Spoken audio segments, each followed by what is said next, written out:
Esse é o nosso assunto de hoje: aconselhamento ou discipulado. Eu sei que vai ser polêmico para alguns aí, mas eu vou expor a minha opinião. Mas antes eu gostaria de vocês se inscreverem no nosso site aí. Está crescendo, cada dia está crescendo o nosso site e queremos compartilhar, principalmente os 40 anos de ministério, depois de aposentado como pastor, presidente de uma igreja. E se você não gosta, coloca lá no like lá. Ou se você gosta, coloca no like, assim. Mas fique bem à vontade. E o que eu vou compartilhar hoje com vocês é fruto da experiência.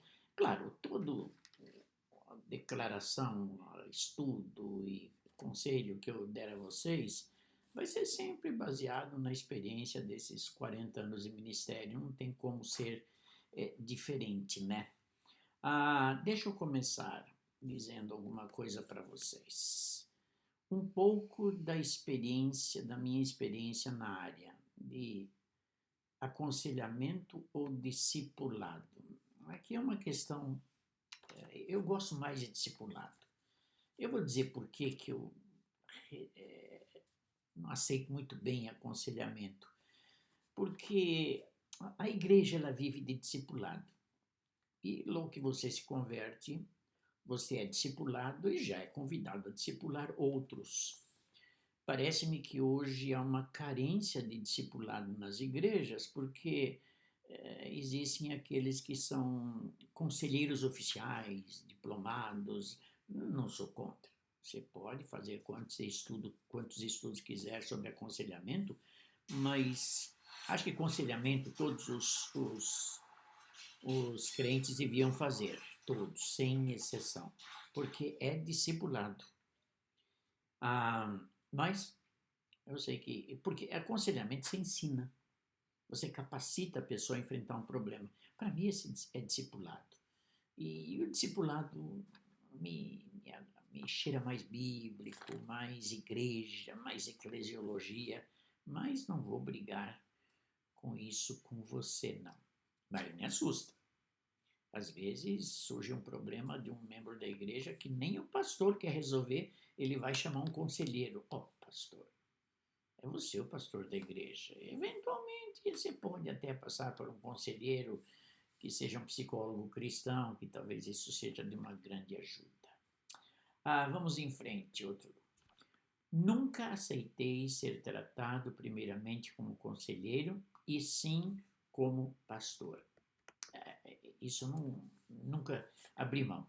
Deus me chamou para o pastorado e o pastor é aquela ideia do que cuida da ovelha, né? Então é tão gostoso ser chamado de pastor e o Senhor Jesus assim nos designou. Não gostaria e nunca gostei de ser taxado como um conselheiro, mas sim como um pastor que cuida das ovelhas. Você pode dizer, mas pastor é a mesma coisa. Para mim, não. Para mim, a ideia de pastor, ela traz assim um cuidado muito, muito especial da ovelha quando ela precisa do cuidado, quando ela precisa aprender a comer, quando ela precisa ser curada, quando ela precisa ser disciplinada. Eu fico com o pastor, não fico como conselheiro, não, tá? Vamos em frente. Sempre se começa com uma oração. Muito interessante. Quando nós vamos aconselhar alguém, sem saber o problema, às vezes não temos a mínima ideia do problema, nós temos que começar orando. Chega para o aconselhando e diz, olha, vamos orar, porque eu não sei do seu problema, não sei se consigo resolver o seu problema, mas vai ser debaixo da orientação divina que nós vamos tratar do seu problema. Então, primeira coisa, vamos orar. Isto é fundamental num aconselhamento. E depois depois da oração, diga ao aconselhando que você só não está no lugar dele por pura graça ou misericórdia, pode acrescentar. Isso é importante.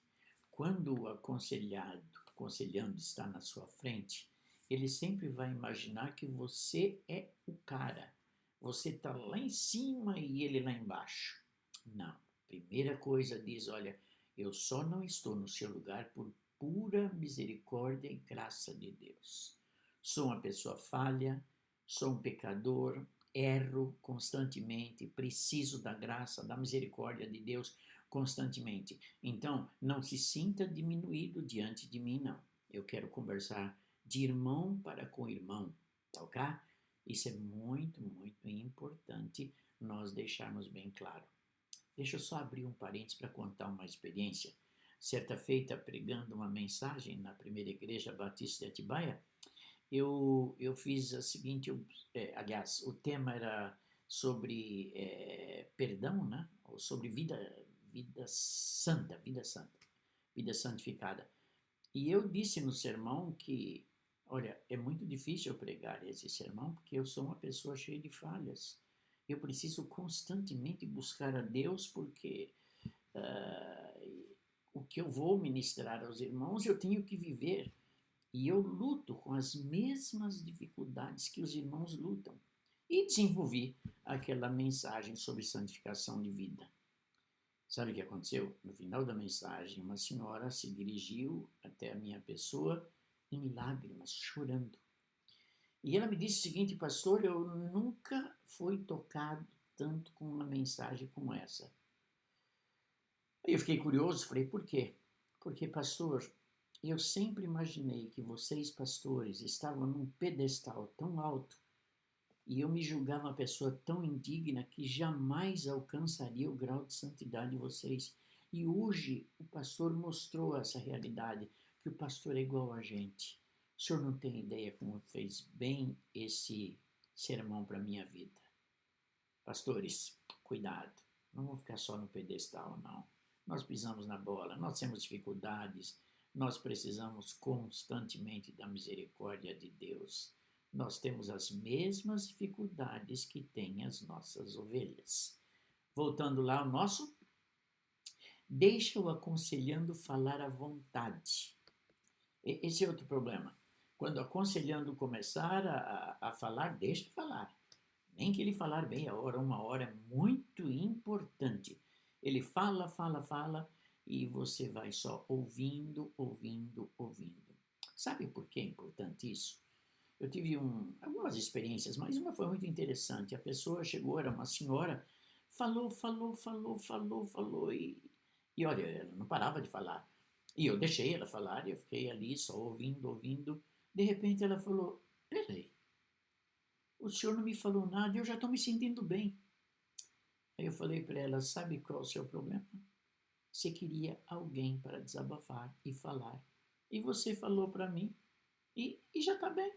Vamos orar. Oramos e ela saiu toda feliz. Puxa, pastor, que bom poder o Senhor me ouvir. Ela só precisava alguém para ouvi-la. Viu que interessante? Vamos ao nosso próximo aqui. Enquanto ele fala, vai já pedindo a Deus textos que podem ser aplicados àquela situação.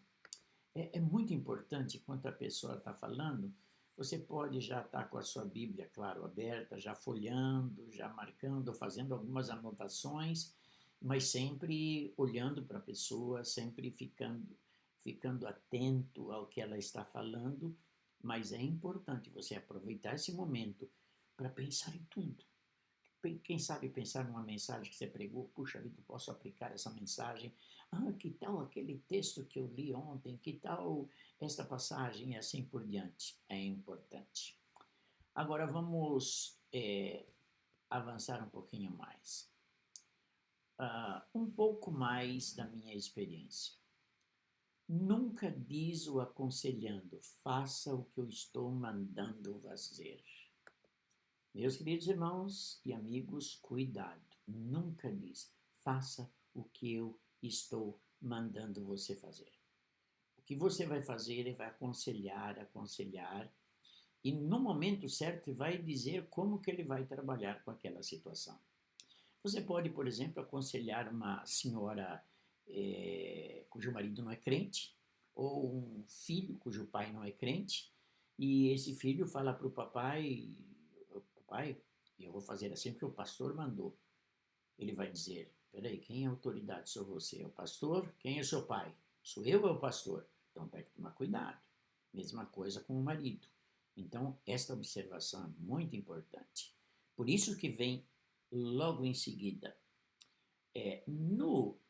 procura levá-lo à consciência do valor da palavra de Deus, mesmo que seja difícil colocá-la em prática. É importante. A pessoa tem que ter consciência de que a palavra de Deus é a verdade.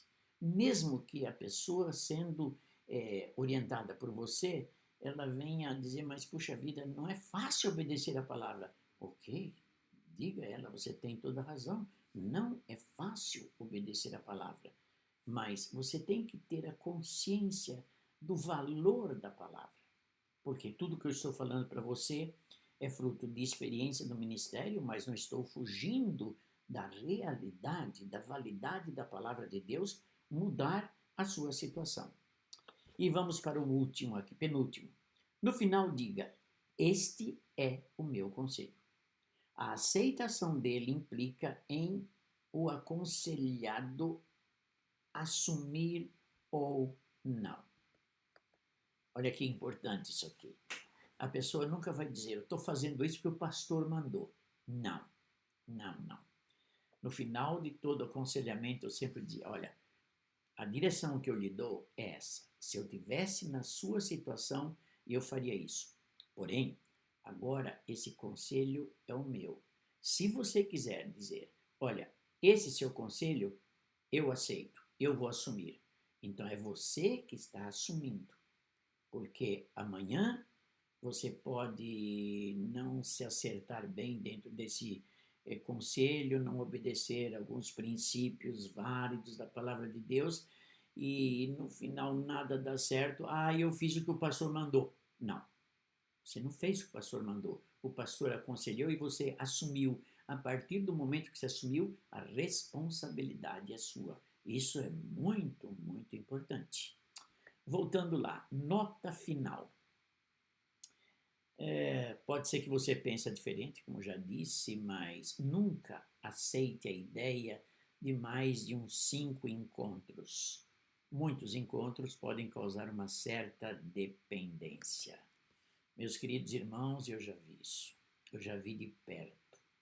E já vi o desastre que aconteceu. Eu não posso contar a experiência.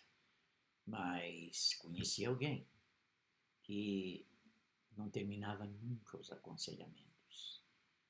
E esses aconselhamentos geraram grandes problemas que os irmãos não podem imaginar. Quando alguém nos procura, nós temos que o mais rápido possível liberar esta pessoa para que ela amadureça e pegue todas aquelas ferramentas que nós as apresentamos e coloque em prática na vida dela. Muito cuidado, muito, muito cuidado.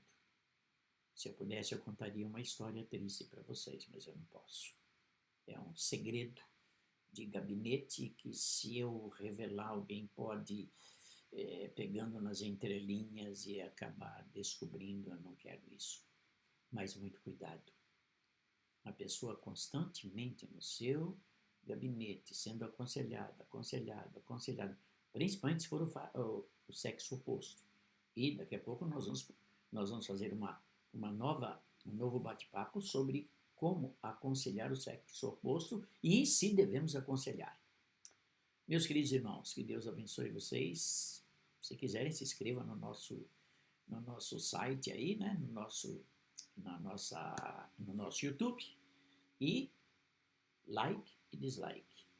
O like é assim, o dislike é assim. Fique bem à vontade. Eu sei que muitas experiências minhas podem não ser as suas e você pode ter um caminho diferente. Eu só quis compartilhar. Não quero ensiná-los, mas sim compartilhar de experiências muito bem sucedidas no ministério da Palavra de Deus. Que Deus os abençoe. Amém?